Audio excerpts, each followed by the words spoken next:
오늘은 물의 이동과 증산작용에 대해서 알아보도록 하겠습니다. 증산작용의 증산을 한자로 쓰면 증발할 증자에 흩어질 산자입니다. 증발한다는 것은 액체에서 기체로 변한다는 것이기 때문에 여기에서 액체 성분은 물이겠죠. 그래서 증산이란 말 속에 물이 공기 중으로 흩어진다라는 뜻을 담고 있습니다.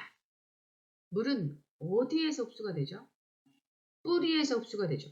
물은 뿌리에서 줄기를 거쳐 잎까지 연결되어 있는 이 물관을 통해서 잎까지 이동을 합니다. 그 다음에 잎의 기공을 통과해서 공기 중으로 나가게 되죠. 이 기공을 확대해서 한번 볼까요?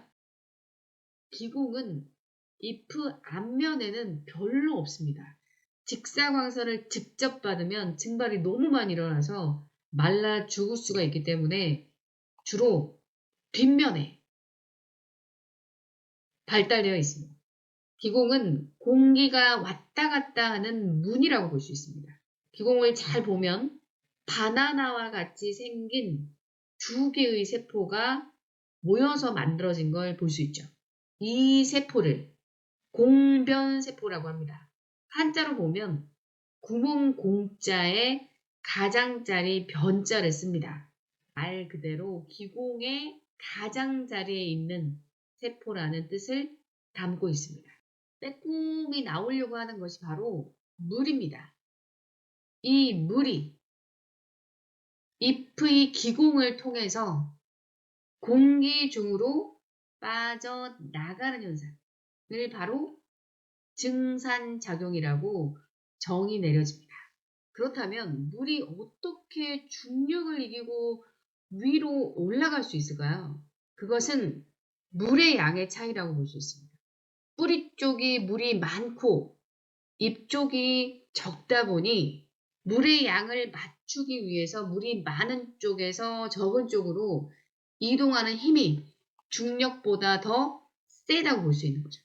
그런데 만약에 물이 기공으로 빠져나가지 않고 물의 양이 뿌리와 잎이 같아진다면 더 이상 물은 이동하지 않겠죠. 하지만 물이 이렇게 공기 중으로 빠져나가는 증산작용이 일어나면 뿌리와 잎 쪽의 물의 양의 차이가 생기겠죠. 그래서 계속해서 물이 올라갈 수 있게 되는 겁니다. 뿌리 쪽에 물이 계속 추가될 수가 있는 것은 흙 쪽에 물을 주니까 흙 쪽에 물이 뿌리보다 많아서 물은 계속 공급될 수가 있겠죠. 물이 기공을 통해서 빠져나가는 증산작용으로 인해 물의 양의 차이가 생기게 되고 그로 인해서 물이 올라갈 수 있기 때문에 증산작용은 뿌리에서 흡수한 물이 잎까지 이동하는 원동력이라고 볼 수가 있겠습니다. 식물이 증산작용을 하기 때문에 우리가 숲에 가면 되게 촉촉한 느낌이 들죠. 집에 식물을 두면 자연스러운 가습 효과를 보이기 때문에 식물들은 증산작용으로 천연 가습기 역할을 한다고 볼 수 있습니다.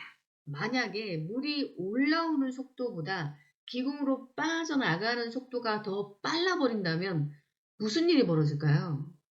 돈을 버는 것보다 쓰는 게 더 많으면 굶어 죽을 수 있듯이 증산작용이 너무 과도하게 일어나도 말라 죽을 수 있습니다. 증산작용도 말라 죽을 정도로 일어나면 안 되지만 그래도 잘 일어나야 식물이 물을 필요로 하는 광합성을 하면서 잘 살 수 있습니다. 그러면 증산작용이 잘 일어날 수 있는 조건은 무엇일까요? 먼저 물이 위로 잘 올라가야 되겠죠. 그러려면 물의 양이 뿌리보다는 잎이 적어야 하고 잎보다는 공기 쪽이 적어야 합니다. 그래야 잎에서 공기 쪽으로 물이 잘 이동할 수 있겠죠. 그러니까 증산작용이 잘 일어나려면 공기 중에 물의 양, 수분이 적어야 합니다. 결국 증산작용이 잘 일어나려면 공기 중에 수분이 적을 조건을 찾으면 되겠죠. 그래서 습도는 낮아야 됩니다. 공기 중에 수분이 적으려면 증발이 잘 일어날 수 있게 햇빛이 강해야겠죠. 온도는 높아야겠죠. 바람은 어떨까요? 식물 주변의 수분을 날려버려야 하니까 바람은 강해야죠. 이것이 증산작용이 잘 일어나는 환경 조건이라고 볼 수 있고 빨래가 잘 마르는 조건과 비슷하다고 볼 수 있습니다. 이번에는 식물의 잎에서 정말로 증산작용이 일어나는지 확인할 수 있는 실험을 한 가지 보겠습니다. 이것은 실험에 필요한 준비물입니다. 크기가 비슷한 봉선화 줄기를 두 그루 준비합니다. 그 다음에 봉선화 줄기 아랫부분을 각각 자릅니다. 줄기 아랫부분을 자르는 이유는 빠른 시간 안에 물이 흡수가 돼서 변화를 쉽게 보기 위함이라고 볼 수 있습니다. 그 다음에 한쪽 잎만 모두 따냅니다. 잎이 없는 것과 있는 것의 차이를 비교하기 위함이죠. 그 다음에 같은 양의 물을 넣은 시험관에 봉선화를 각각 꽂습니다. 그리고 나서 식용유를 떨어뜨립니다. 여기에서 식용유를 떨어뜨리는 이유가 뭘까요? 시험관의 물이 증산작용으로 줄어들 수도 있지만 이 표면에서 자연 증발해서 사라질 수도 있겠죠.